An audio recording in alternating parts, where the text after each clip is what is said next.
bénisse.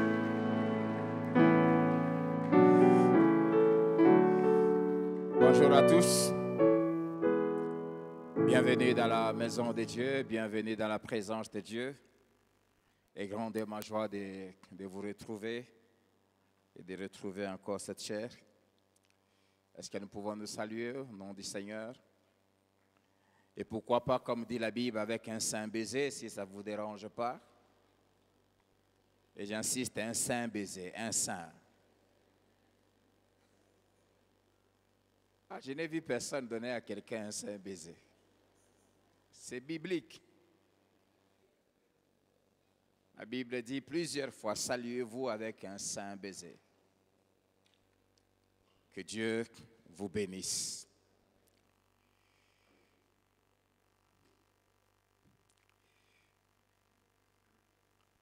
Ce matin, Dieu m'a ordonné de fortifier quelqu'un. Ce message, le Seigneur me l'avait inspiré très loin d'ici. Je l'ai prêché dans une église en Amérique, très loin d'ici. Et cette nuit, il m'a dit, parle de ça.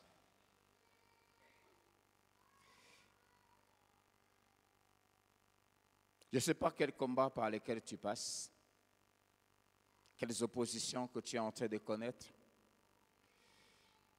Tu as des gens qui s'opposent à toi, qui s'opposent à ton bien-être, qui ne veulent pas te voir avancer, qui ne veulent pas te voir être libre, t'épanouir.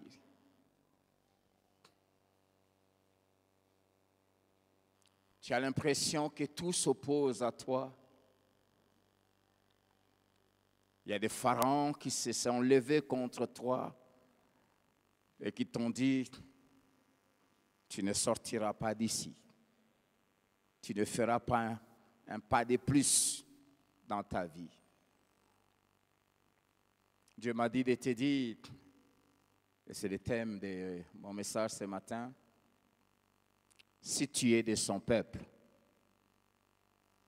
et si tu le lui prouves, il te délivrera sûrement. Si tu es de son peuple, et si tu le prouves, il y a des choses. Être de son peuple et le prouver. Si tu es de son peuple et si tu le prouves, il te délivrera sûrement.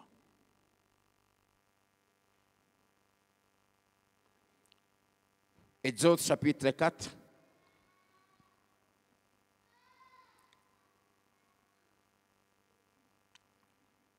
Versets 22 à 23. Exode 4, 22 à 23. Ésaïe 43, versets 6 à 7.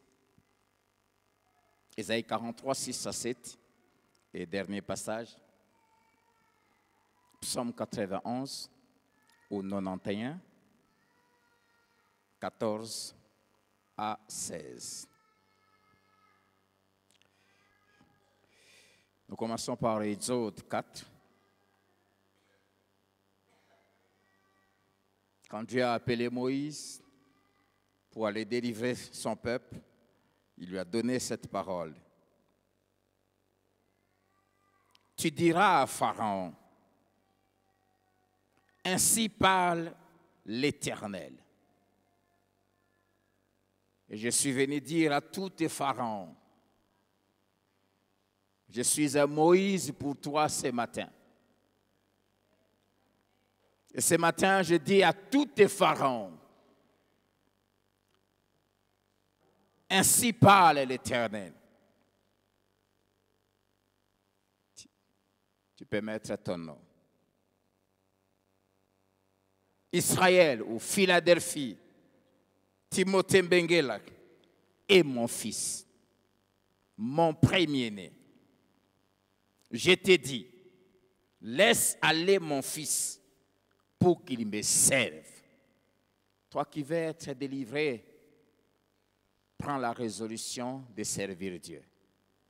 Dieu ne nous délivre pas, ne nous guérit pas, ne change pas nos conditions sans but.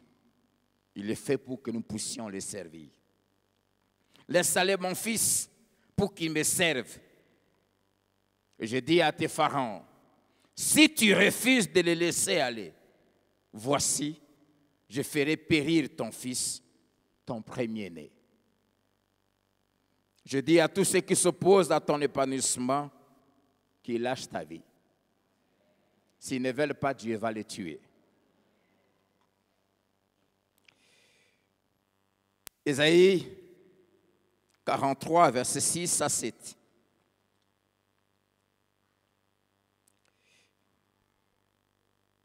Je dirai au septentrion, j'ai là c'est Dieu, donne. Et au midi, ne retiens point. Fais venir, et soulignez bien, mes fils et mes filles aussi. Mes fils de pays lointains et mes filles de l'extrémité de la terre. Si tu es son fils et sa fille, il donnera ses ordres en ta faveur. Tout ce qui s'appelle de mon nom et que j'ai créé pour ma gloire et que j'ai formé et que j'ai fait. Amen. Psaume 91, verset 14.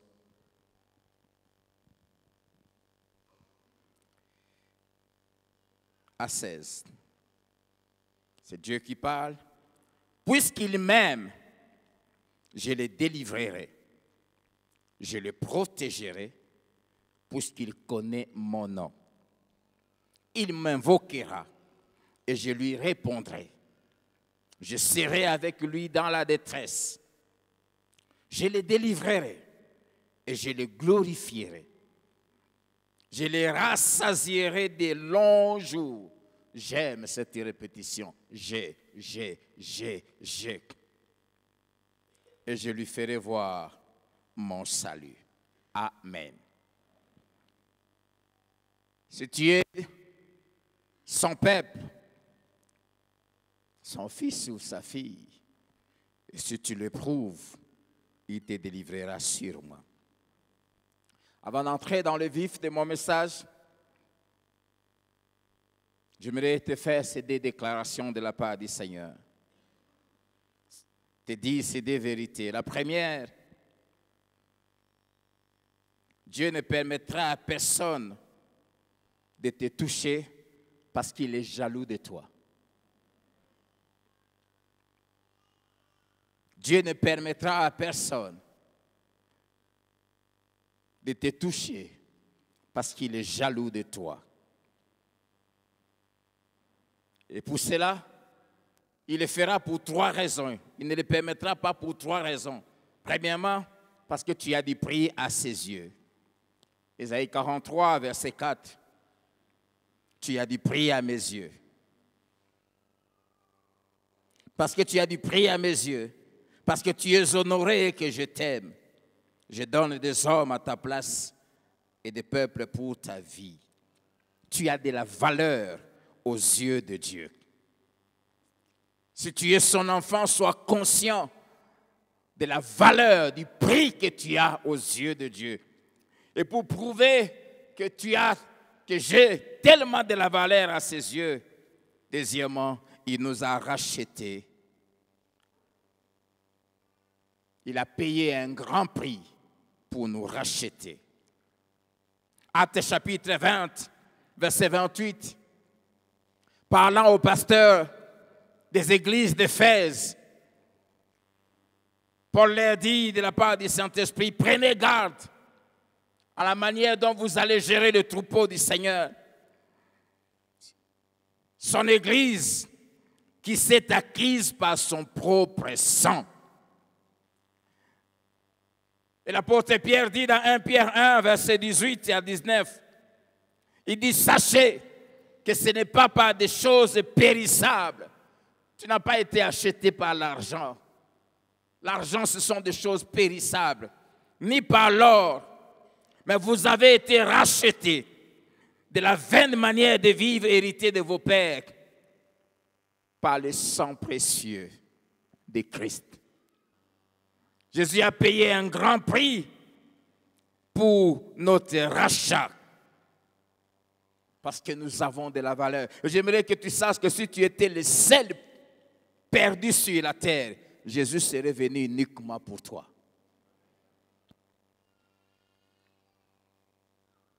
C'est pour cela, dans la parabole des 100 brebis et l'une s'est perdue et 99 étaient là. La Bible dit que le berger est sorti là, abandonné les 99 pour aller à la recherche de celle qui était perdue, jusqu'à ce qu'il ait trouvé. Des fois, nous ne sommes pas conscients à quel point nous sommes précieux pour Dieu.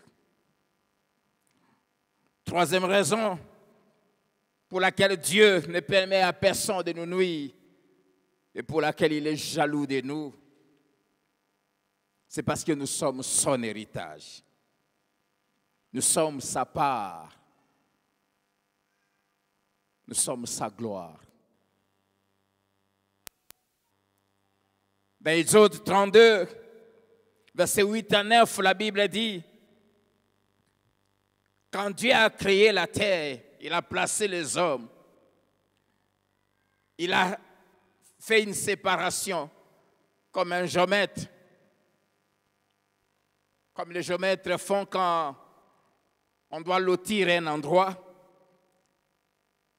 Ils font des répartitions de parcelles. Et Dieu a réparti le monde. Il a donné à nous, Congolais, notre portion, tout ça.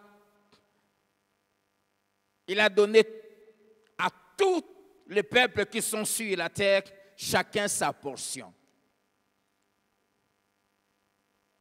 Et il a gardé une portion qu'il avait donnée à Israël comme étant sa part à lui. Et non seulement la terre d'Israël, mais aussi les peuples d'Israël qu'il avait choisi étaient sa part à lui. Et l'Israël d'aujourd'hui, dans la nouvelle alliance, c'est tous ceux qui ont reçu Jésus comme Sauveur et Seigneur. En répartissant les richesses dans le monde, Dieu s'est gardé son peuple, sa race, comme étant sa part à lui. Et si chaque président, chaque gouvernement, chaque armée défend son territoire, est prêt à la guerre, j'aimerais que tu saches que Dieu défend sérieusement son territoire et son peuple. Tous ceux qui sont à lui, Dieu les défend. Dans le psaume 78, versets 61 à 62, bien que ça parle négativement de ce que Dieu avait fait à son peuple à cause de sa rébellion de l'idolâtrie, mais j'aimerais faire ressortir comment Dieu décrit son peuple. C'est pour cela il n'y a que Dieu qui punit son peuple. Dieu ne permet à personne de le détruire et de le toucher. Et le psaume 71, 78 plutôt, verset 61 à 62, la Bible dit, il livra sa gloire. Dieu appelle son peuple sa gloire à la captivité et sa majesté entre les mains de l'ennemi. Nous sommes la gloire de Dieu. Nous sommes la majesté, la splendeur, l'éclat, la beauté de Dieu. Il mit son peuple à la merci du glaive et il s'indigna contre son héritage. Tu es la gloire de Dieu. Tu es la majesté de Dieu. Tu es son héritage. Tu es son peuple. Alléluia. Amen. C'est pour cela qu'il est extrêmement dangereux de faire la guerre à un saint de Dieu. extrêmement dangereux. Très, très, très dangereux.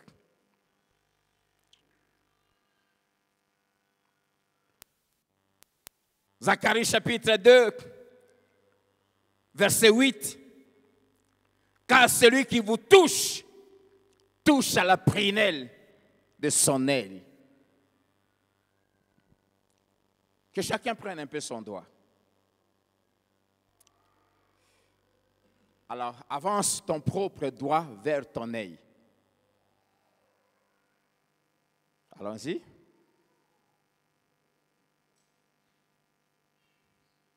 Pourquoi tu fermes les? C'est ton doigt, non? Est-ce que tu peux te faire du mal? Tu vois que ton œil, ton propre œil, n'a même pas confiance à ton propre doigt.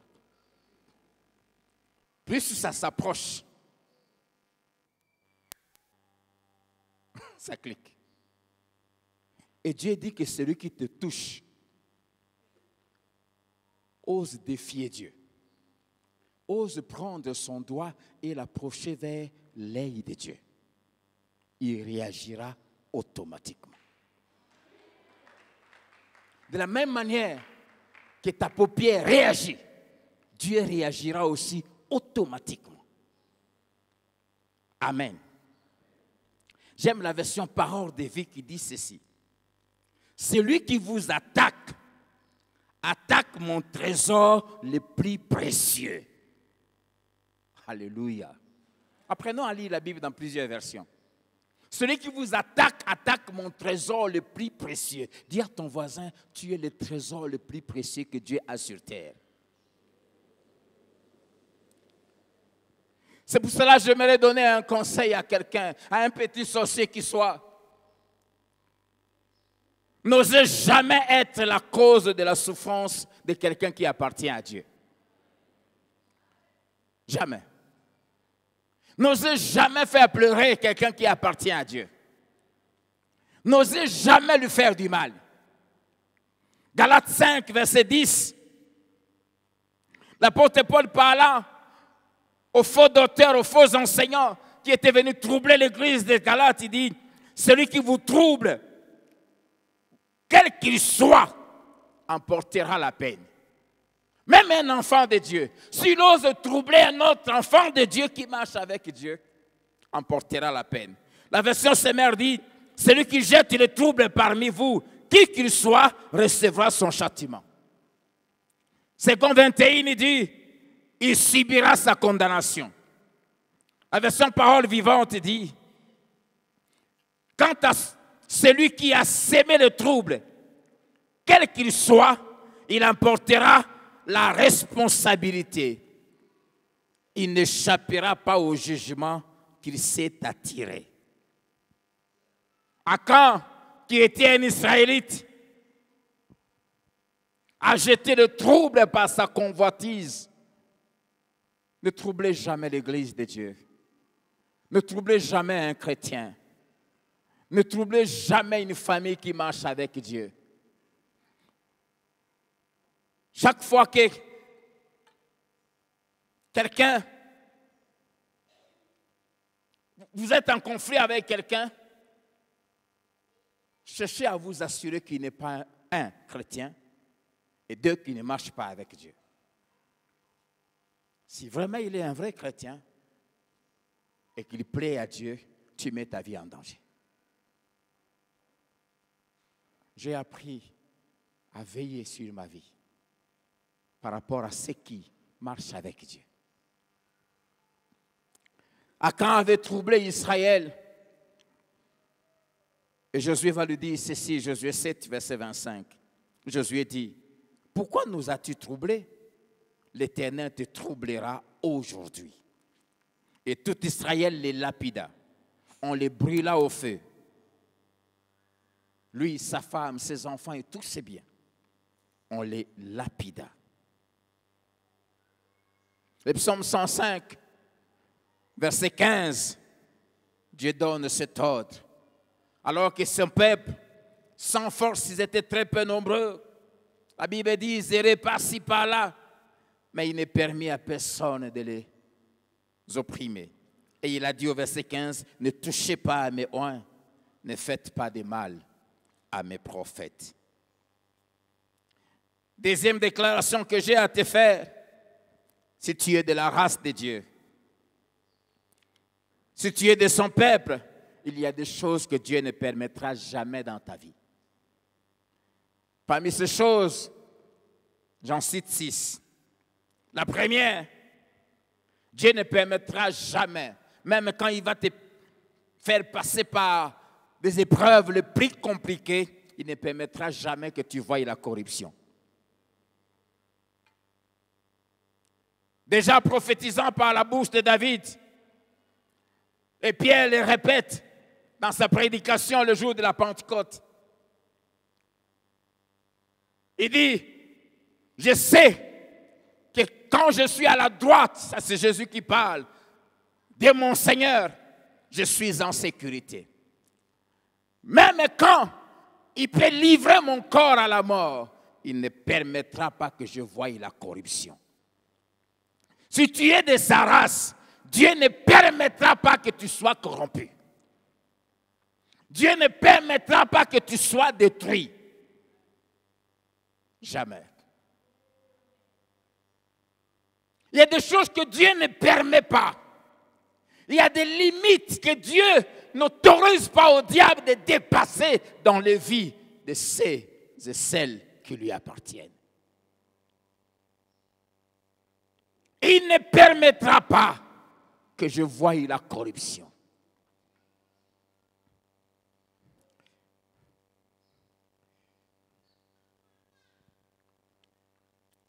La deuxième chose, Dieu ne te livrera jamais à la merci de tes ennemis si tu lui appartiens. Dans 1 Samuel 23, verset 14, la Bible dit que Saül les cherchait toujours, là c'est David. Mais Dieu ne les livra pas entre ses mains. Ce jeune homme de 17 ans a eu comme ennemi le roi qui possédait toute l'armée, tous les services, tout le pouvoir et tous les moyens. Et ce roi a utilisé tout son arsenal pour mettre la main sur ce jeune homme. Mais parce qu'il avait Dieu. La Bible dit que Saül le cherchait toujours, mais Dieu ne le livra pas entre ses mains. Si tu lui appartiens, il ne te livrera jamais à la merci de tes ennemis. Le problème, ce n'est pas d'avoir les ennemis. Tout le monde en a. Mais le problème, c'est être enfant de Dieu et prouver que tu l'es. Troisième chose, lui-même viendra pour combattre pour toi si tu lui appartiens. J'aime dans Josué chapitre 5, versets 13 à 15. Alors que Josué s'est préparé à livrer bataille à Jéricho, il voit un homme avec une épée à la main. Il pose la question, es-tu de nôtres ou c'est de nos ennemis? Il dit, je suis le chef de l'armée de l'Éternel et je viens maintenant. Chaque fois que Dieu t'enverra, s'il y a de l'adversité qui s'élève, Dieu viendra intervenir. Quatrièmement, Dieu te défendra toujours contre ce qui t'en veulent. Il te défendra toujours. Si tu es de son peuple, et si tu le prouves, Dieu te défendra. Comme il avait défendu Moïse, qui était son serviteur, que lui avait appelé et choisi. Dans Nombre chapitre 12, son frère et sa sœur, ses deux aînés, se sont mis ensemble pour le critiquer, pour parler en mal de lui. Et la Bible dit, Dieu l'a entendu. Et Dieu les a fait venir. Et Dieu a défendu son serviteur. C'est pour cela, apprends à te taire et à ne pas te défendre si tu es de sa race. Et si tu le prouves, laisse Dieu le faire. J'aime comment Dieu dit à Aaron et à Marie, il dit, comment n'avez-vous pas craint de parler à mal contre Moïse? Il est mon serviteur. Il est fidèle dans toute ma maison. Cinquièmement, Dieu démontrera à tous que tu lui appartiens. Que ta famille, que ton couple, que ton entreprise, que ton ministère est à lui ou sont à lui. Et sixièmement, Dieu te traitera différemment, très, très différemment des autres. Si tu es de sa race, une des choses que Dieu fera, c'est de te traiter vraiment différemment. Dans Exode chapitre 8, verset 16 à 19, quand il a envoyé Moïse en Égypte, il a commencé à frapper l'Égypte. Dieu dit, mais en ce jour, je distinguerai le pays de Goshen où habite mon peuple. Et là, il n'y aura point de mouches, afin que tu saches que moi, l'Éternel, je suis au milieu de ce peuple. J'établirai une distinction entre mon peuple et ton peuple. Ce signe sera pour demain. Dans Exode 11, verset 7, quand Dieu promet de frapper le premier-né, il dit, mais parmi les enfants d'Israël, depuis les hommes jusqu'aux animaux, pas même un chien ne remuera sa langue, afin que vous sachiez quelle différence l'Éternel fait entre l'Égypte et Israël. Amen. Il y a une différence que Dieu fait. Ah, j'oublie jamais cette expérience que j'ai vécue.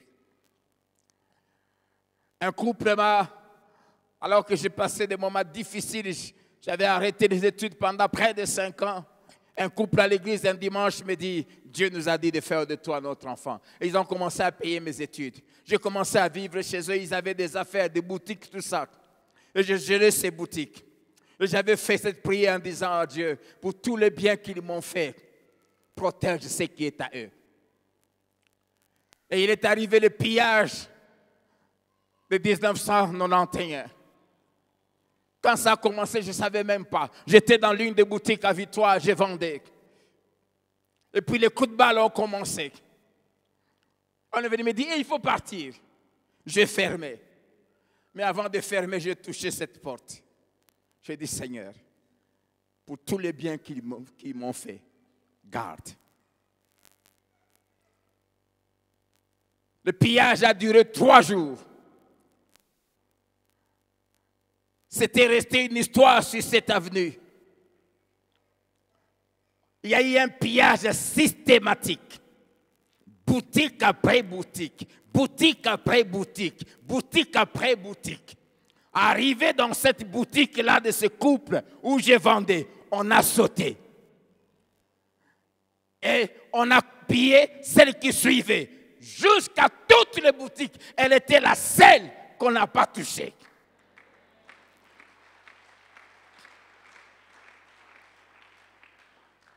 Et dans tout ce répondit, quand on est revenu après le pillage, dit, Boza Bandoki. J'ai répondu, oui, Toza vrai Ndoki, en Jésus-Christ. Dieu fait la différence. Et il est temps, j'annonce la saison de la différence entre ceux qui appartiennent à Dieu et ceux qui ne lui appartiennent pas. Dans Malachie chapitre 3, la Bible dit, Dieu dit, et vous verrez, la différence doit se faire voir. Ça ne doit pas se limiter au dire, ça doit se faire voir. J'ai pris que dans ta famille, qu'on voie la différence entre toi et tes frères qui n'aiment pas Dieu. J'ai pris que dans l'entreprise, qu'on voie la différence entre toi et ceux qui n'aiment pas Dieu. J'ai pris que même dans ta prison, qu'on voie la différence entre toi et les autres prisonniers comme Joseph. Que le Dieu de la différence se manifeste.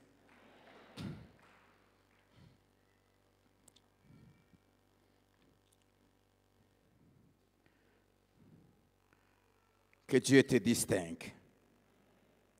Alléluia. Que Dieu te distingue. Vraiment que mon Dieu te distingue. Que Dieu fasse la différence. Il y a des choses que Dieu ne permettra pas si tu lui appartiens. Il ne les permettra pas. Il ne les permettra pas. Non, non, non, non.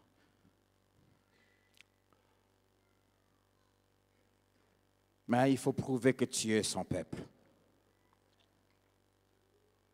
Et Dieu aime réclamer son peuple.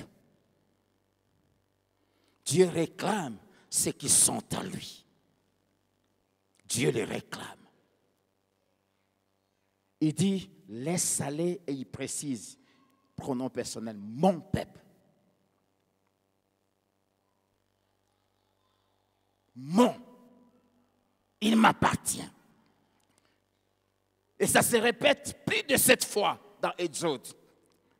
Exode 5, 1, Exode 16, 26, Exode 8, Exode 7, 16, et puis 26, Exode 8, 16 à 17, Exode 9, 1 à 3, et le verset 13, Exode 10, 3 à 4. Laisse aller mon peuple, mon peuple, mon peuple. Et quand il envoie Moïse, il commence par dire, tu diras à Pharaon, il dit, Israël est mon fils. Pose la question à ton voisin, es-tu fils de Dieu? Es-tu fille de Dieu? La raison qui a poussé Dieu à agir, c'est parce qu'Israël était son. Israël, il dit, est mon fils. Il est mon premier-né. Et Dieu dit, c'est pourquoi? Mais c'est ça la raison. Je t'ai dit, laisse aller mon fils, afin qu'il me serve. Si tu refuses, il dit, je vais tuer ton fils et ton premier-né. J'aime quand Dieu décide de nous venger. Dieu dit, ce n'est pas à nous de faire œil pour œil, mais lui, il le fait. Amen.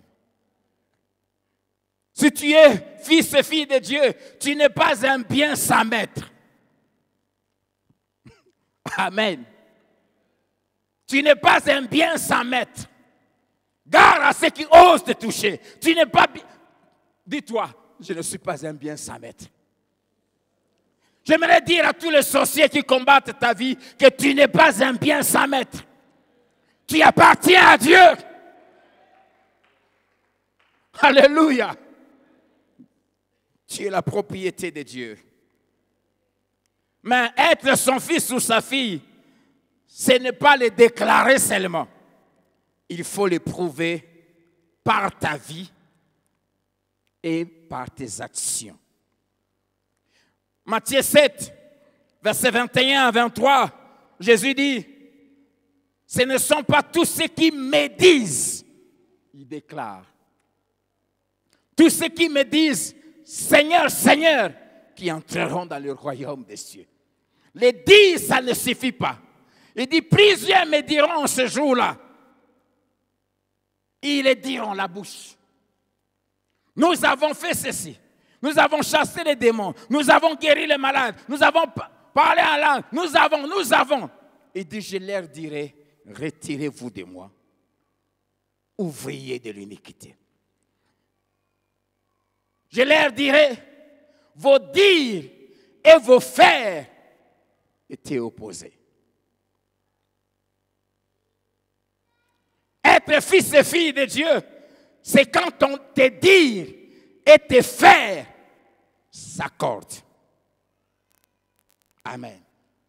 C'est pour cela, je te dis, si tu es son enfant et si tu l'éprouves, la délivrance sera certaine. Il ne faut pas qu'il y ait contradiction entre le dire et le faire. Il leur dit, je ne vous ai jamais connu. Deuxièmement, il dit, retirez-vous de moi. Et troisièmement, il dit, vous avez été ouvriers de l'iniquité. Qu'est-ce qu'il veut dire? Je ne peux pas vous défendre.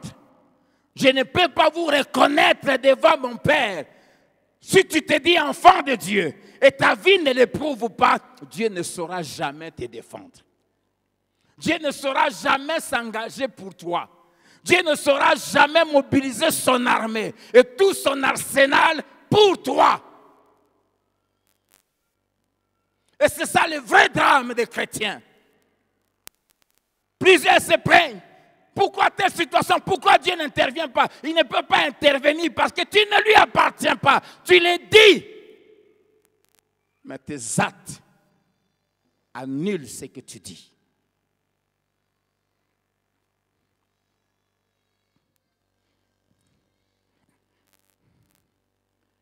Si tu veux que Dieu te délivre, il faut que tes dires et tes faits marchent ensemble. Des choses. 1 Jean chapitre 2.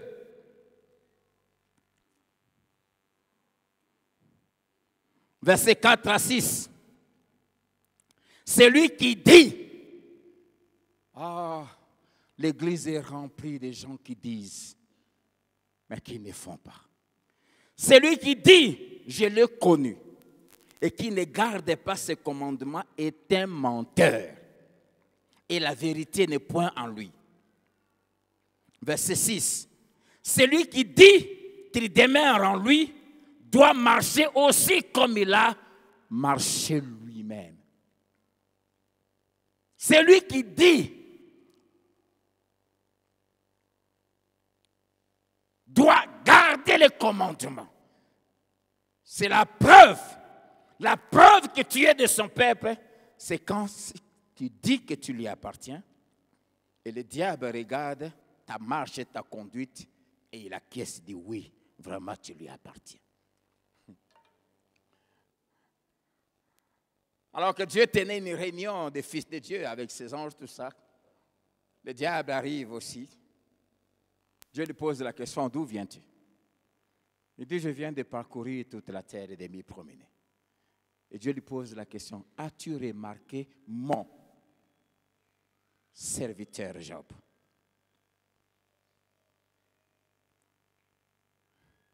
Non seulement que Dieu dit c'est mon serviteur, et Job le dit aussi. Dieu confirme que non seulement Job le dit mais fait. Il dit c'est un homme intègre. Craignant Dieu, se détournant du mal. Et ce que j'aime, c'est que le diable l'a confirmé aussi. Et le diable lui dit, est-ce que c'est en vain que Job craint Dieu? Il reconnaît qu'il craint Dieu. Il dit, c'est parce que, un, tu l'as protégé. Deux, tu ne me permets pas de le toucher. Il dit, permets que je le touche. Et on verra si ce dire seront confirmés par ses faits, par la souffrance. Là où beaucoup perdent la protection, la défense, les interventions de Dieu, c'est quand les problèmes arrivent. Quand les épreuves arrivent, leur dire ne s'accorde plus avec leurs faits. Je t'en supplie, où que tu ailles, en privé ou en cachette, veille à ce que tes dires et tes faire s'accordent. Tu auras toujours la défense de Dieu.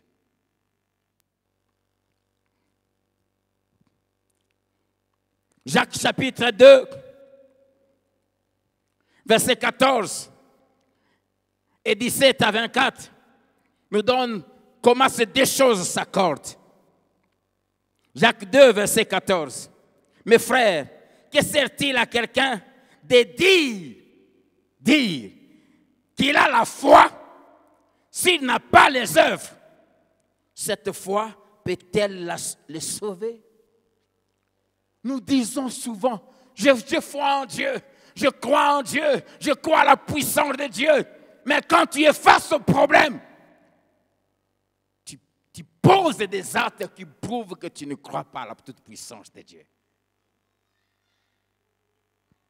Je crois que tu es le Dieu Jéhovah Jireh, le Dieu qui pourvoit. Mais quand tu es face au manque, tu poses des actes qui prouvent que tu ne crois pas ce que tu dis.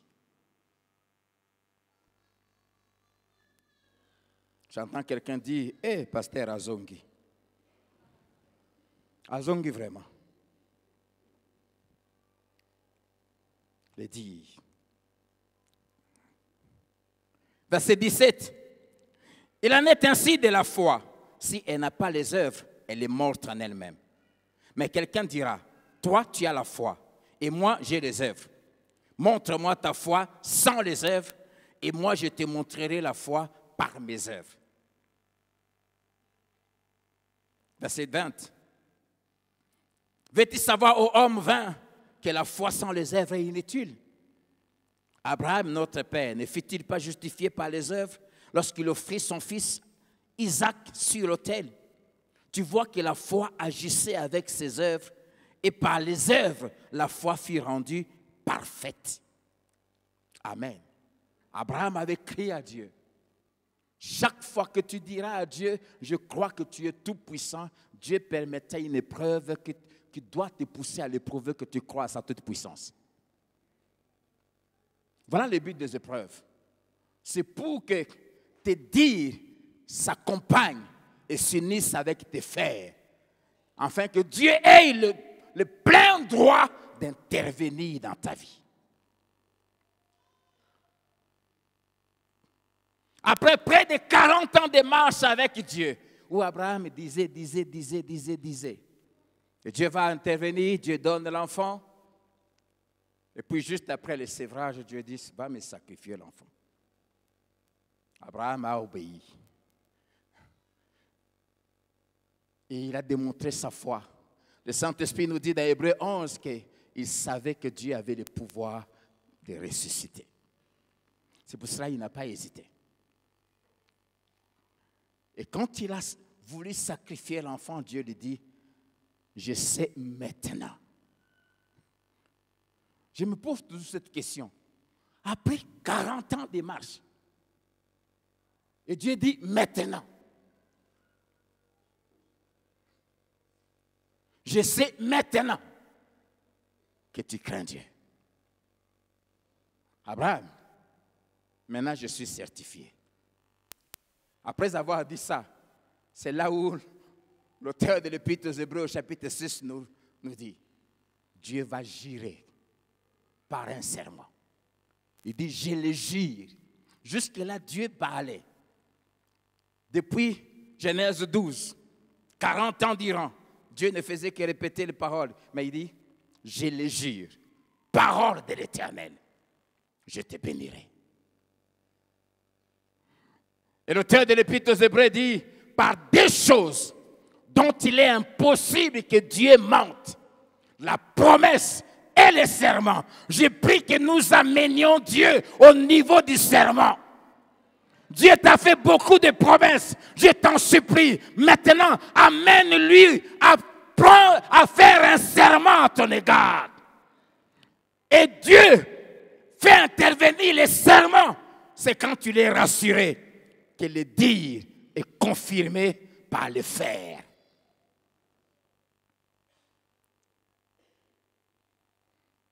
La Bible dit, par ces deux choses, il est impossible que Dieu mente.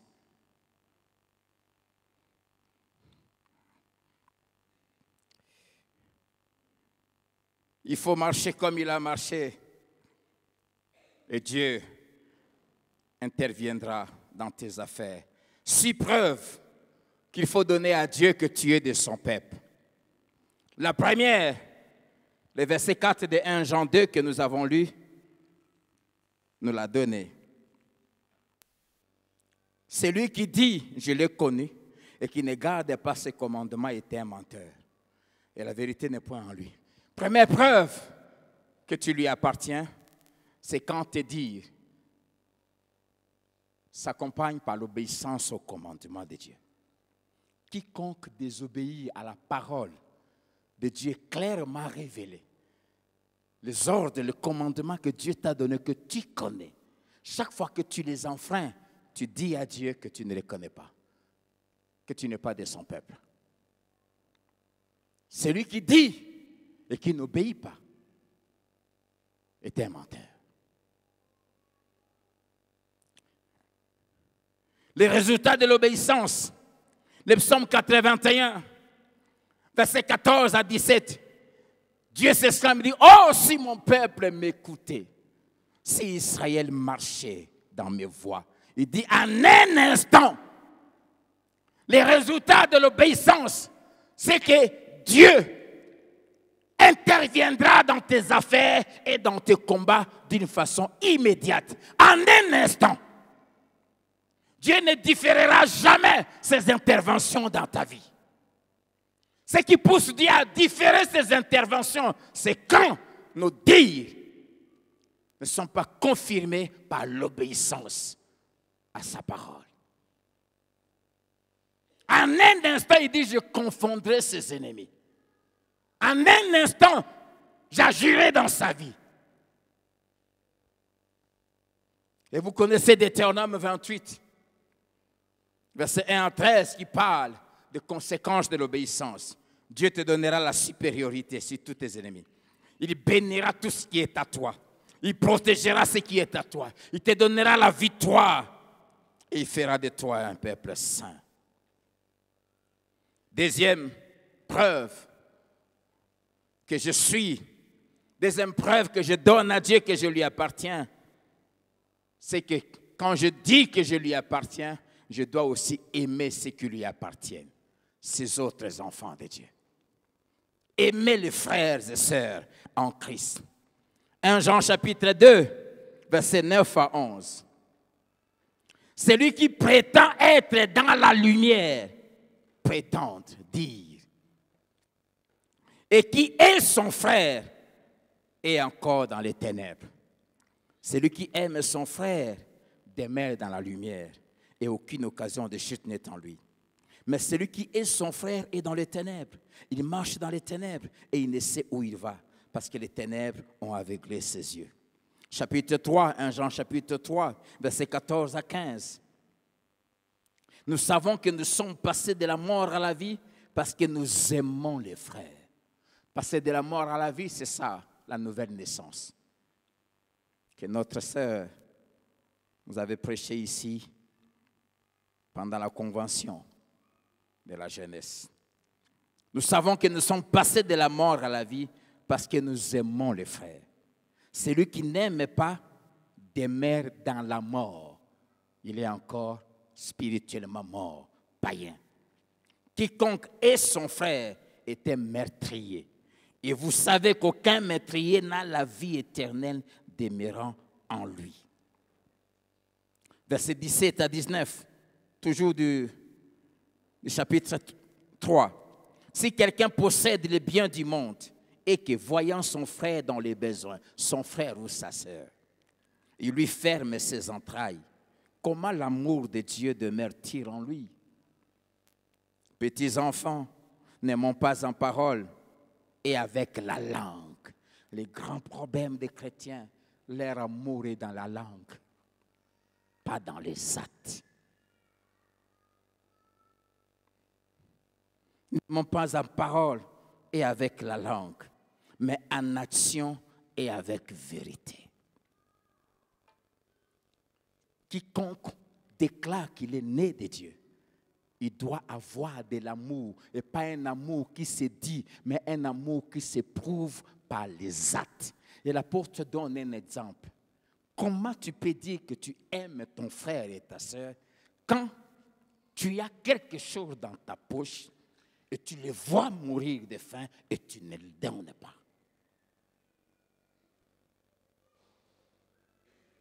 Comment? Tu les vois dans les besoins et tu n'interviens pas.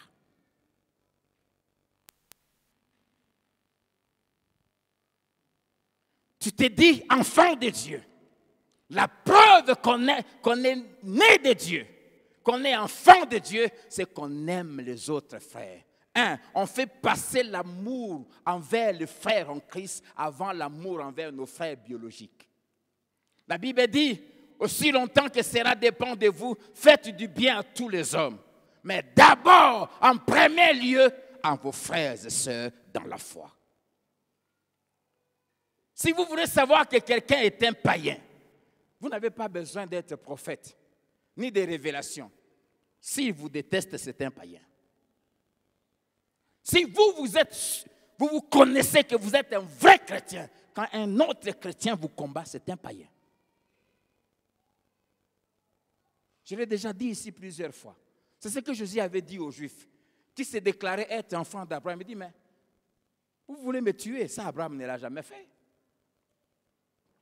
Oh non, Dieu est notre Père. Jésus leur a dit, si Dieu était votre Père, vous alliez m'aimer. Parce que je viens de Dieu. Comment, un, vous ne comprenez pas mon langage, et deux, vous me haïssez. Un chrétien ne peut pas haïr un autre chrétien.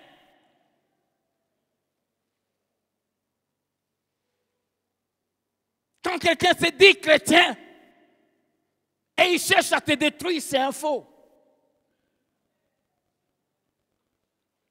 Et nous avons une guerre entre chrétiens. Les chrétiens qui travaillent dans une même entreprise, mais qui se combattent. C'est quoi ça? Dis à ton voisin, si tu es enfant de Dieu, je le saurai par ton amour envers moi. Et pas un amour de dire, mais un amour de faire. Tu ne peux pas te dire que tu es chrétien et tu sors avec la femme de ton frère, de ta sœur ici à l'église.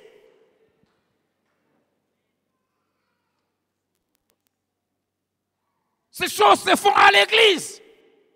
Je sais de quoi je parle.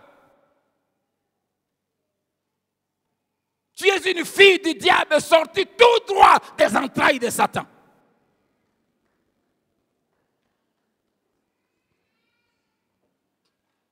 Tu ne peux pas te dire que tu es chrétien.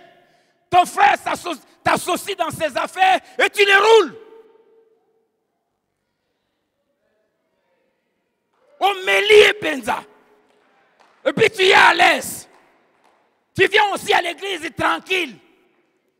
Bonjour mon frère. Tu le souris aussi. Hé! Église! C'est pour cela que vous voyez beaucoup quand ils ont des problèmes, Dieu ne fait rien. Même si on déclenche un jeûne de 40 jours pour eux, Dieu les regarde comme ça.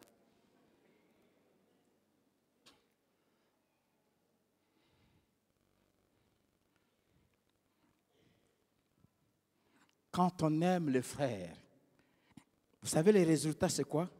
Hébreux 6, verset 10. Dieu n'est pas injuste pour oublier votre travail et l'amour que vous avez montré pour son nom. 1. Ayant rendu dans le passé et rendant encore, c'est un présent continu, des services aux saints. Quiconque aime les autres les rend service. C'est pour cela que tu ne peux pas dire que tu es enfant de Dieu et tu viens à l'église et tu ne sers pas.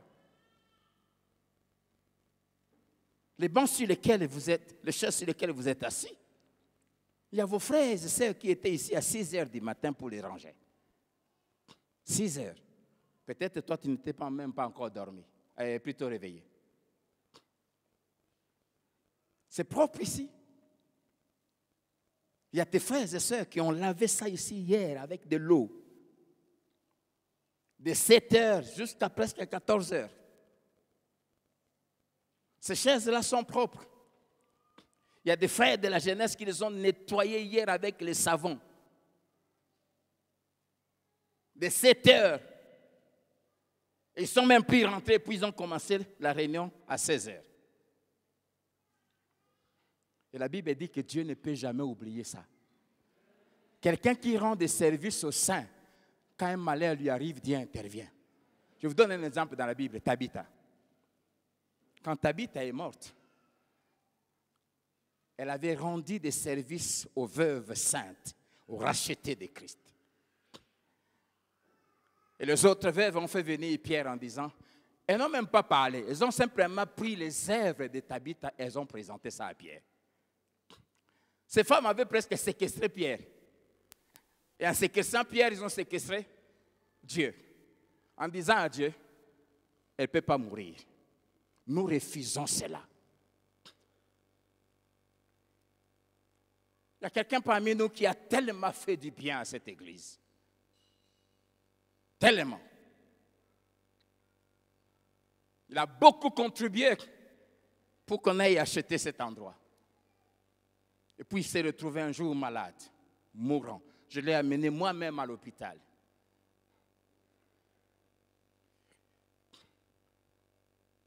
Le médecin m'a vu à l'écart me disant, pasteur, sauf l'intervention de Dieu, mais il ne s'en sortira pas. Je lui ai regardé, je lui ai dit, il va s'en sortir. Je suis rentré chez moi. J'ai refusé de manger. J'ai fait une folie cette nuit-là. J'ai pris une chaise. J'ai mis la chaise là. J'ai dit, Père, assis-toi là. Et puis je me suis mis à genoux. J'avais envoyé une équipe chez lui à la maison, prier avec sa femme et ses enfants. Et cette nuit-là, de minuit à 3 heures du matin, j'ai dit à Dieu, restez là. Écoute-moi. Si on t'adore là, parce que cet homme a fait telle chose, toutes les louanges que tu reçois là, il y a beaucoup contribué. Alors, débrouille-toi. Je ne veux pas autre chose que tu le fasses sortir. Jusqu'à 3 heures du matin, Dieu m'a dit, il ne mourra pas.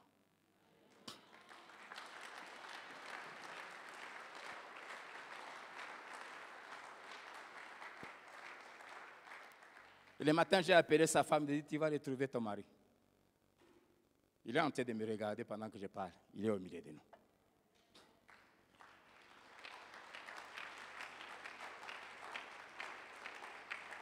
Dieu n'est pas injuste pour oublier. Jamais. Plusieurs ont des moyens. Mais vous n'intervenez pas. Vous ne nous donnez pas l'occasion de tenir devant Dieu pour dire, lui, non. Un païen, mais qui aimait la maison de Dieu. C'était un centenier romain. Il avait construit le temple, une synagogue. Il vient voir les sacrificateurs en disant, mon serviteur est malade. Vous pouvez parler de moi à Jésus. Les sacrificateurs sont allés voir Jésus et disent, écoutez, aucun humain ne mérite quelque chose de Dieu. Mais eux, ils ont dit à Jésus, cet homme-là mérite que tu lui accordes ça. Et il donne la raison. C'est lui qui a bâti notre synagogue. L'adoration que nous offrons à ton Père, là, c'est lui. Et Jésus a intervenu. Que fais-tu pour les autres? Tu parles trop. J'aime Dieu. Mais qu'est-ce que tu fais pour les chrétiens? Qu'est-ce que tu fais pour le corps de Christ? Qu'est-ce que tu fais pour les serviteurs de Dieu? Qu'est-ce que tu fais pour la maison de Dieu? Pour que Dieu soit obligé d'intervenir dans tes affaires.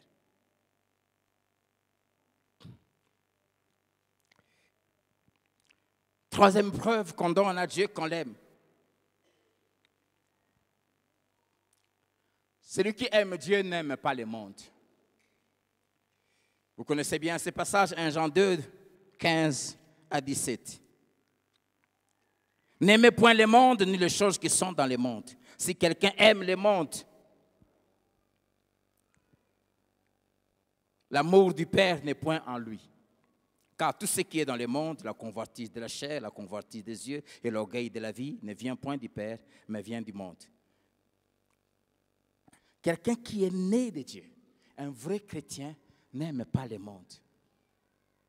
N'aime pas les choses sales du monde.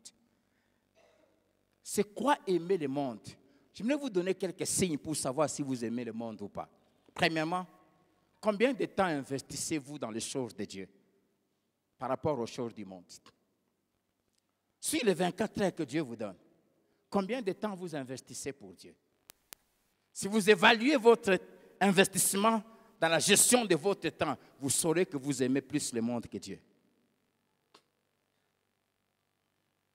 Deuxièmement, quelles sont les choses qui occupent beaucoup plus votre attention? Quand vous êtes prêt à sacrifier un culte pour un match, vous aimez plus le monde que Dieu. Quand vous êtes prêt à pécher pour un habit, pour un téléphone, pour l'argent, vous aimez plus le monde que Dieu.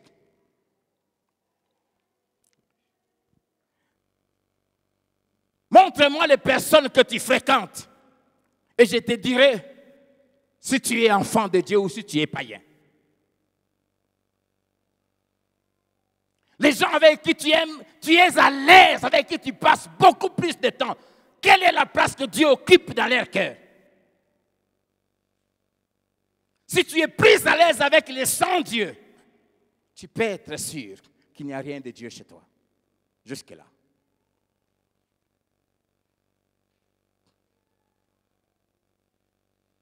Paul disait à Timothée, mais toi, homme de Dieu, mais toi, enfant de Dieu, fuis ces choses. Et recherche, la joie, la paix, la sainteté, la fidélité, tout ça, avec ceux qui invoquent le Seigneur d'un cœur pur.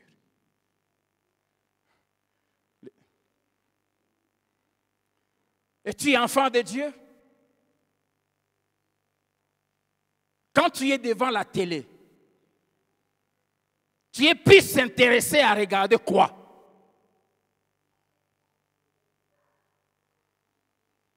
Quand tu es devant ton téléphone, Facebook, tout ça, quelles sont les choses qui attirent plus ton attention? Là où est ton trésor, a dit Jésus, là où aussi sera ton. Voilà. C'est aussi simple que ça. Quel est le style de vie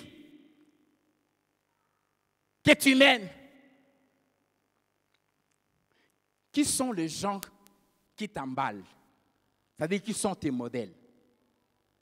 Quand tu as Kardashian comme modèle, tu peux me dire que tu es chrétien?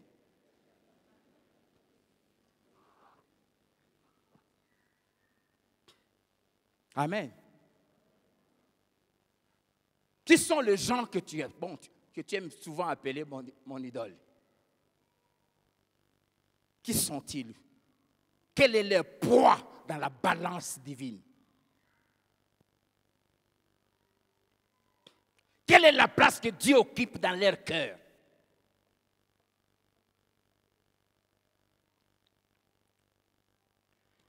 Une autre preuve qu'on aime Dieu ou qu'on aime le monde, c'est la façon dont nous attendons le retour de Jésus. Colossiens chapitre 3, versets 1 à 3. Si vous êtes morts avec Christ, affectionnez-vous aux choses d'en haut. Quel est l'amour que tu as pour les choses d'en haut? Quel est l'amour que tu as pour la prière, pour la parole, pour les enseignements, pour les cultes? Pour ta propre prière individuelle, ta propre méditation. Voici ces trois preuves qui prouvent que vraiment vous aimez Dieu plus que le monde. Premièrement, Hébreux chapitre 11, verset 9. La Bible dit, c'est par la foi qu'Abraham, arrivé à Canaan,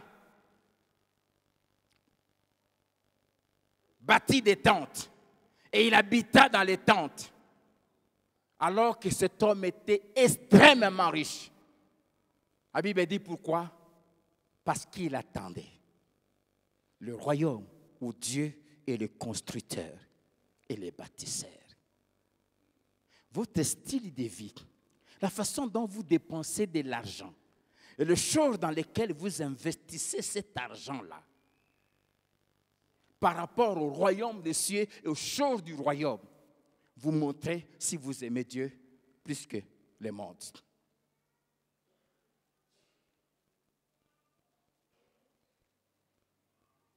J'ai vu les gens faire le shopping J'ai déjà dit ça ici. J'étais avec quelqu'un un jour qui m'a demandé de l'accompagner. On est entré dans une boutique de Giovanni, quelque part. La chemise la moins chère était à 200 et quelques euros. Je l'ai vu choisir, pam, pam, pam, pam, pam, pam, pam, pam, pam. Et puis, quand il paye 18 000 $. On était un samedi.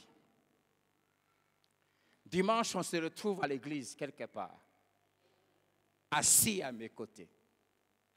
Le panier des offrandes passe. Le monsieur fait sortir, j'ai regardé un billet de 10 $ et il met dans le panier. Vous pouvez me dire qu'une telle personne aime Dieu? Hein? Vous pouvez dépenser 18 000 pour vous acheter des chemises. Il y a un montant. Et il y a des billets que je me suis giré. Et plus, selon les moyens que Dieu me donne, ne plus jamais mettre dans les paniers.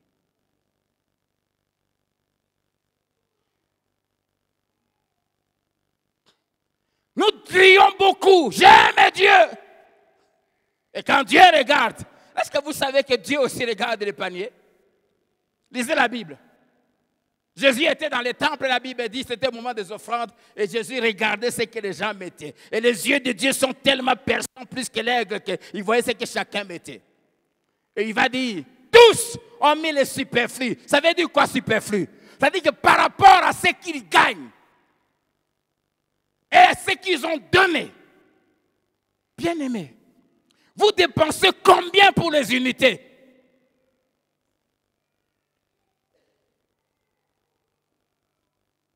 Et combien vous mettez dans les paniers quand vous venez un dimanche? Ce matin, je vais vous faire voir, comme je fais voir à ceux de cette église en Amérique où je prêchais, à quel point ils n'aimaient pas Dieu.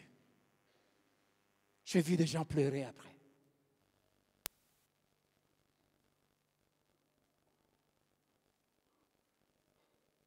Et Dieu est triste de voir que nous crions. Quand on adore ici, on lève les mains. Et quand il nous teste, quand les paniers passent, on regarde. Dieu regarde. Dieu dit, cette veuve a donné plus que tous, car elle a donné tout ce qu'elle avait pour vivre.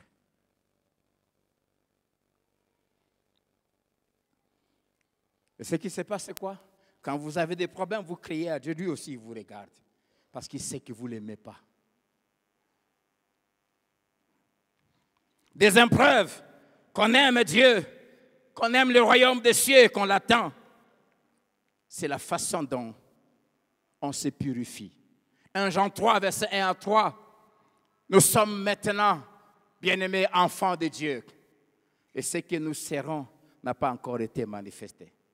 Mais nous savons que quand cela sera manifesté, nous le verrons tel qu'il est. Et Jean conclut en disant au verset 3, celui qui a en lui cette espérance se purifie lui-même. Tous les gens qui attendent le royaume des cieux haïssent le mal. Quand vous voyez quelqu'un jouer avec les péchés, il n'est pas conscient que Jésus peut venir à tout moment. Il ne l'attend pas. Troisième preuve, c'est comment vous combattez les péchés. 1 Jean 3, verset 6 à 10. Celui qui est né de Dieu ne pratique pas les péchés. Celui qui est vraiment né de Dieu, le péché est un peu comme un accident. Mais ce n'est pas quelque chose de programmé. J'en ai déjà beaucoup parlé ici.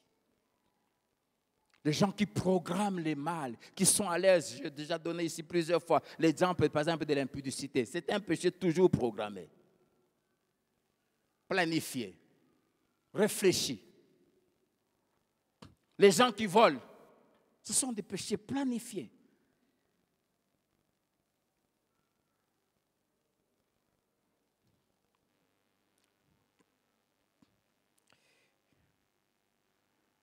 Quatrième preuve que vous aimez Dieu, c'est que vous pratiquez la justice. Vous êtes intègre. Parlant de Jésus, la Bible dit, Dieu dit, c'est son Père qui déclare, tu as aimé la justice, tu as haï l'iniquité. C'est pourquoi, oh Dieu, ton Dieu t'a oint d'une huile de joie. Quand on aime Dieu, on choisit d'être intègre, droit, juste et vrai. Celui qui dit qu'il aime Dieu et qui vit dans les magouilles ne l'aime pas. Et comment Dieu protège et défend les gens qui sont intègres. Le psaume 84, verset 12, la Bible dit Dieu ne leur refuse aucun bien. Cinquièmement, celui qui aime Dieu, il aime et il écoute le vrai serviteur de Dieu. 1 Jean chapitre 4, le verset 6, j'aime beaucoup ce passage. Nous sommes des dieux. Celui qui connaît Dieu nous écoute. Celui qui n'est pas de Dieu ne nous écoute pas. C'est par là que nous connaissons l'esprit de la vérité et l'esprit de l'erreur. Les vrais enfants de Dieu aiment écouter le vrai serviteur de Dieu. Les vrais enfants de Dieu aiment écouter les gens qui prêchent le vrai évangile. Les vrais enfants de Dieu s'attachent aux vrais serviteurs de Dieu. Les vrais enfants de Dieu se collent aux vrais serviteurs de Dieu. Ils ne fuient pas ceux qui prêchent la vérité. Ils les aiment, ils les défendent et ils les soutiennent. Et Jean dit, c'est par là que nous reconnaissons le vrai du faux. Il dit, nous sommes des dieux. Celui qui est de Dieu nous écoute, nous prête son oreille, nous approche, s'attache à nous. Mais aujourd'hui, les gens aiment ce qui leur disent des choses qui les plaisent, ce qui les encourage dans le mal. Et quand vous prêchez la vérité, ils vous boudent. Vous me boudez, vous me prouvez que vous n'êtes pas de Dieu. Et Dieu ne peut pas intervenir pour ce genre de personnes. Ceux qui sont de Dieu s'attachent aux vraies églises où on prêche la vraie parole. Sont à la recherche d'une église où on prêche la vraie parole. Et quand ils la trouvent, ils s'y accrochent. Depuis que je connais cet homme, ni en privé quand on est à deux, et où qu'il soit, où qu'il prêche, il n'a jamais changé son évangile. Je ne peux jamais me détacher de lui. Roland Dallon. Qui que tu sois en face de lui, il te dira, voici ce que Dieu dit. Quand tu es dans l'erreur, il te dira, tu es dans l'erreur, en te regardant en face. J'ai promis, où que j'aille, de ne jamais changer mon message. Amen. Sixième preuve qu'on aime Dieu. On parle de Jésus publiquement et partout. 1 Jean chapitre 4, versets 14 à 15. Et nous avons vu et nous attestons que le Père a envoyé le Fils comme sauveur du monde. Celui qui déclare publiquement que Jésus est le Fils de Dieu, Dieu demeure en lui et lui en Dieu. Les vrais chrétiens sont conscients que tant que quelqu'un ne donne pas sa vie à Jésus, il est en route vers l'enfer. Et il ne joue pas avec ça. Quand Dieu permet que quelqu'un les approche, il lui parle de Dieu. Les vrais chrétiens déclarent leur foi, proclament leur foi, disent à tout le monde qui est Jésus pour eux. Ils n'ont pas honte. Un des dangers aujourd'hui, avec le téléphone, c'est que plusieurs chrétiens n'ont plus le courage de se promener avec les Bibles. Qui a sa Bible? Qui lève sa main, qui me la montre avec. Levez bien. Regardez. Sur 4 ici, un seul. Sur 5, un seul. Vous voyez les dangers? Et une des raisons, plusieurs ne veulent pas qu'on sache qu'ils sont chrétiens. Parce que quand il va sortir ici, il est avec son téléphone, personne ne peut se dire. Mais avec sa Bible, on peut se faire une idée. Est-ce que marcher avec la Bible, c'est être un vrai chrétien? Non. Mais quelque part, c'est une preuve qu'on est fier d'être chrétien. Vous voyez les gens quand ils voyagent, ils ont tout dans leur bagage, sauf leur Bible.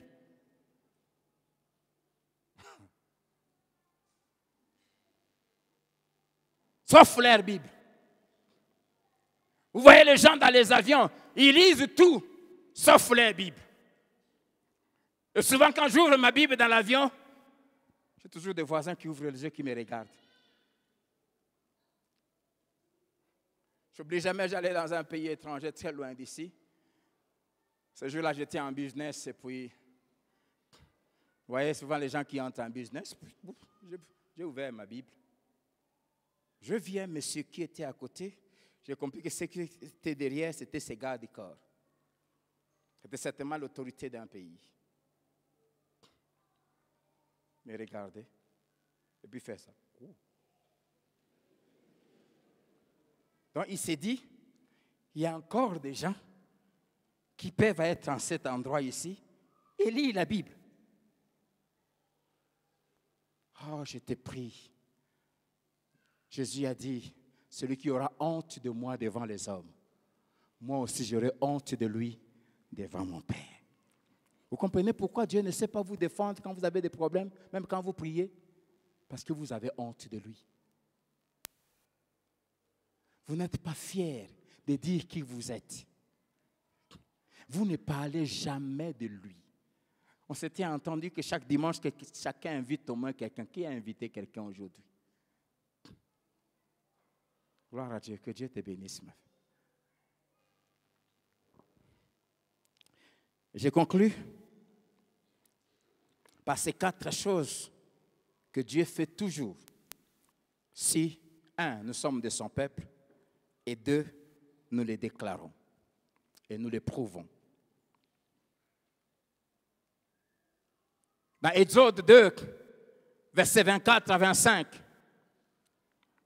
et 3, 6 à 7, Dieu dit à Moïse, j'ai vu la souffrance de mon peuple qui est en Égypte.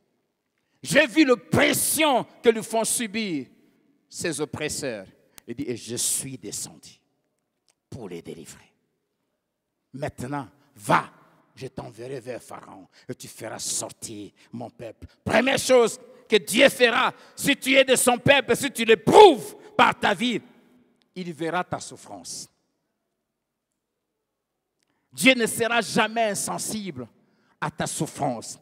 Au chapitre 3, verset 6 à 9, il dit, je me suis souvenu de mon alliance avec Abraham, Isaac et Jacob, son père. Dieu agira parce qu'il se souviendra de l'alliance qu'il a avec tes pères spirituels. Dieu verra ta souffrance. Tu ne seras jamais dans une souffrance et que Dieu soit insensible. Et il la verra. Et quand il verra, il descendra lui-même. Il suscitera des hommes et des femmes pour intervenir en ta faveur. J'aimerais te dire, si tu prouves que tu appartiens à Dieu, même là où on fait des réunions autour de ton nom contre toi, Dieu suscitera un Gamaliel qui parlera de toi. Il a suscité Moïse, il dit, maintenant va, je t'enverrai. Va délivrer mon peuple. Dieu suscitera un libérateur pour toi. Il y aura un secours. J'aimais tellement Dieu. J'ai servi Dieu de tout mon cœur. 5 années au chômage. Je n'étudiais pas. Faute d'argent, orphelin. Et Dieu me suscite un couple. Un dimanche comme celui-ci, en terminant les kits, un jeune couple m'approche et dit, j'aime quand quelqu'un me dit, Dieu m'a dit. Dieu nous a dit de te prendre pour notre enfant, de payer tes études. Viens rester chez nous. Et ils m'ont pris. Ils m'ont amené chez eux. J'ai étudié comme le fils d'un petit ministre là. J'étais tellement bien. J'ai étudié dans les meilleures conditions. Et d'ailleurs, la dernière année, j'allais à l'université en costume. Alléluia. Dieu suscitera un Moïse pour toi. Si tu le prouves par tes actes que tu es son enfant, il y aura un Moïse pour toi. Dans ces problèmes-là, il y aura un Moïse pour toi. Dans ces problèmes-là, il y aura un Moïse pour toi. Dans ces problèmes, il y aura un Moïse. Il y aura un Moïse qui viendra mettre fin à ce chômage. Il y aura un Moïse qui viendra mettre fin à ces problèmes. Il y a une maman qui a servi Dieu avec ma femme à l'intercession à Philadelphie. On s'est retrouvés au Canada. Ils sont partis avec son mari, ça fait 6 ans. Ils ont eu pendant 6 ans les problèmes d'enfants. Non, pendant 8 ans, je crois. Elle nous racontait ce que Dieu a fait. Elle nous a amené l'enfant. Oh, Dieu écoute la prière. Et Dieu récompense les services. Elle a dit, quand je suis arrivé au Canada, ce n'était pas avec l'intention de rester ici. Un jour, je suis allé voir un médecin.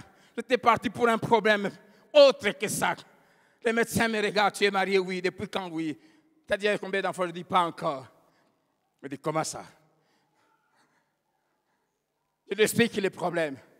Et le médecin me dit, ton cas là, ici au Canada, il y a un vieux médecin. Il a déjà pris sa retraite. Normalement, il n'a même plus consulté. Mais il n'y a que lui qui peut résoudre ces cas-là. C'était un cas compliqué. Et ce médecin, Dieu suscitera un Moïse pour toi. Dieu empêchera quelqu'un de mourir tant qu'il ne va pas donner la solution à ton problème. Ce vieux médecin-là, gynécologue, ce médecin l'a appelé. Il dit, je veux que tu t'occupes d'un cas, cher papa. Il dit, mon fils, tu sais que je n'ai plus le temps. Il dit, je t'en supplie. Ce médecin blanc a supplié, a intervenu comme si c'était sa propre sœur. Il y aura un Moïse pour toi. Il y aura un Moïse pour toi. Et elle est partie. Elle a vu ce médecin. Elle a dit, j'ai résolu souvent ces cas. Tous ces jeunes-là ne connaissent pas ces histoires-là. Il y a ça, il y a ça, il y a ça. On va te faire ça. Et on lui a fait ça.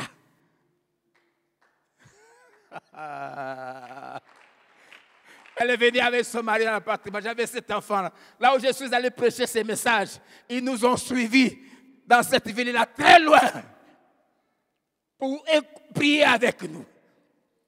Il y aura un Moïse pour toi.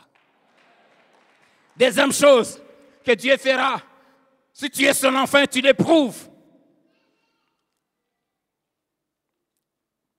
Dieu viendra défendre ta cause lui-même. Dans Juge chapitre 6, verset 29 à 32, j'aime ça. Dieu a dit à Gédéon, je t'ai choisi pour délivrer mon peuple des Madianites. Première chose, il dit, renverse l'autel de Baal qui est dans la maison de ton père. Son père était comme un sacrificateur de Baal. Gédéon a eu peur, il a détruit ça la nuit. Le matin, quand les gens se sont réveillés, ils ont trouvé que Baal était par terre. Ils ont fait des investigations, on leur a dit que c'est Gédéon qui a fait ça. Tout le peuple, tout le pays est venu vers le père de Gédéon en disant, fais sortir ton fils. Il doit mourir parce qu'il a renversé l'autel de Baal. J'aime la réponse de son père.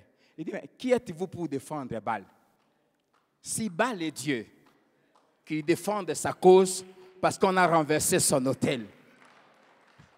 La Bible dit, dans 1 Corinthiens 6, verset 19, ne savez-vous pas que vous êtes le temple du Seigneur? Que Dieu habite en vous.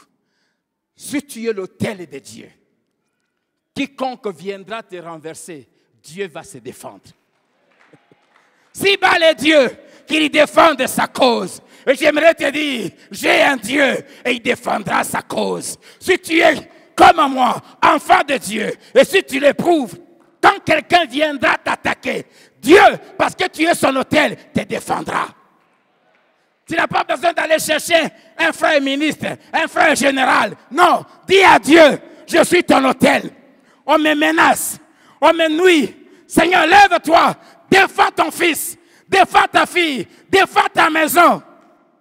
Dieu te défendra.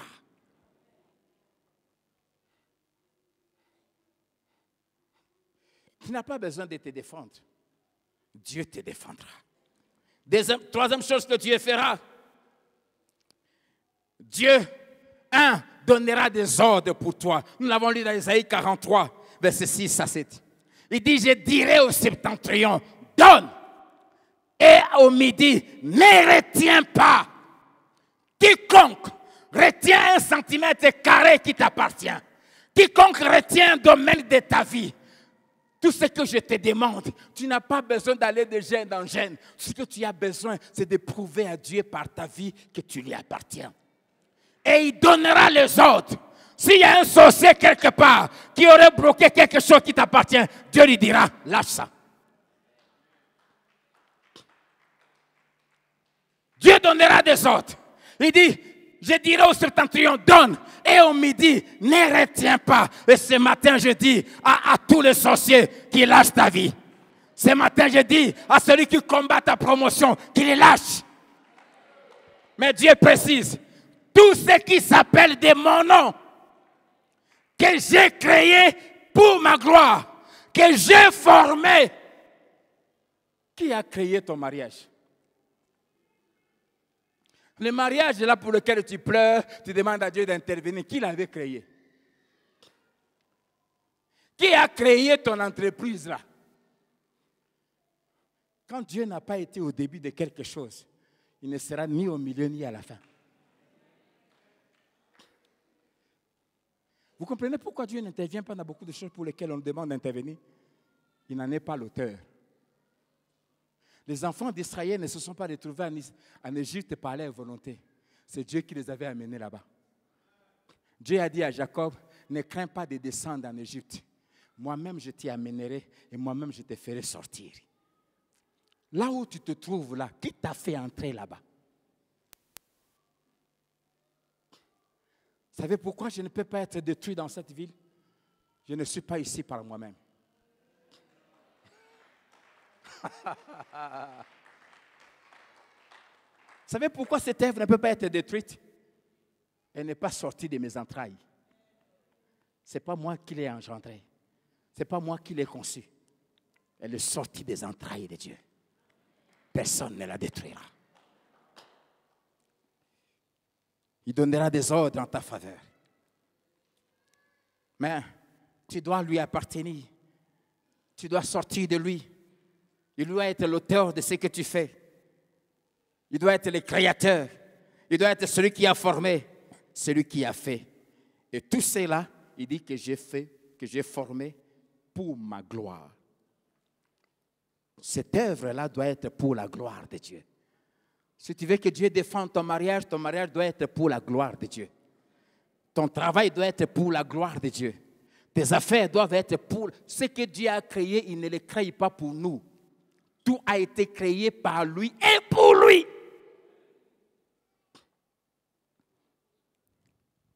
Et la dernière chose, nous avons lu dans le psaume 91. Il faut être en relation avec lui. Et une relation intime. Le problème à l'église, beaucoup privilégient plutôt être en communion avec lui et en relation avec lui. Beaucoup privilégient les services, mais ils ne sont pas en communion avec Dieu. Ils ne sont pas en relation avec Dieu. Pour Dieu, ce qui est important, ce n'est pas ce qu'on fait pour lui d'abord. Ce qu'on fait pour lui doit être la preuve de ce qu'on est pour lui.